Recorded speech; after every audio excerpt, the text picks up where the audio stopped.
Wanneer 'n mens praat oor die fisiese van die kruis, onmiddellik kom daar 'n prentjie in my kop en dalk in jou kop ook, van dat jy Jesus aan die kruis sien met die twee rowers aan weerskante van hom en dat jy besef dat dit is pyn en dit is lyding.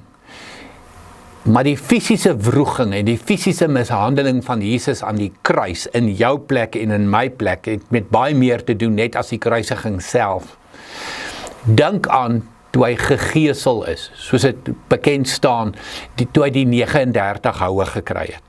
Nou mense, daai 39 houe is met 'n sweperige ding met yster en been onder andere in, wat stukke vleis uit jou rug uitruk en so aan.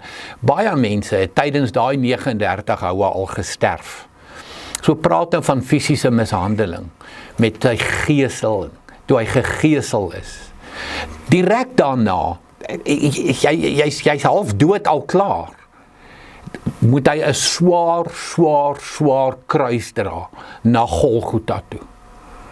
Fisiese pyn, fisiese seer, fisiese mishandeling. Hy kon dit nie doen nie, en daarom het Simon van Sirene in die prentjie ingekom.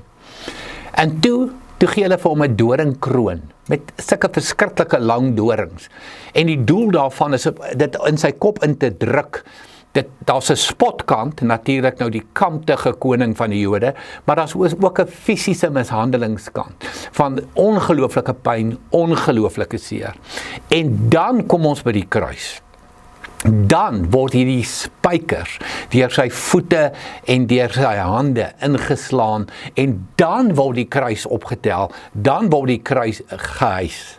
En dan is dit water wat in jou liggaam opbou, en kruisiging was altyd naak gewees buite die stadspoorte, daar waar die misdadigers en die melaatses was, en daar's soveel ander vernedering wat hiermee gepaard gaan. Maar ek deel hierdie graag met jou, dat ek en jy net weer die bewus raak van wat Jesus deurgegaan het aan die fisiese kant, die fisiese wroging, die fisiese mishandelingskant, sodat ek en jy net weer opnuut ons lewens kan toewy aan hierdie Jesus, en kan sê, Jesus, hier is my alles, hier is my lewe, ek gee oor, I surrender, Lord. Kom ons gee ons alles vir hom, en kom ons leef elke dag. Ons behoort volledig aan hom. Lekker dag, lekker week.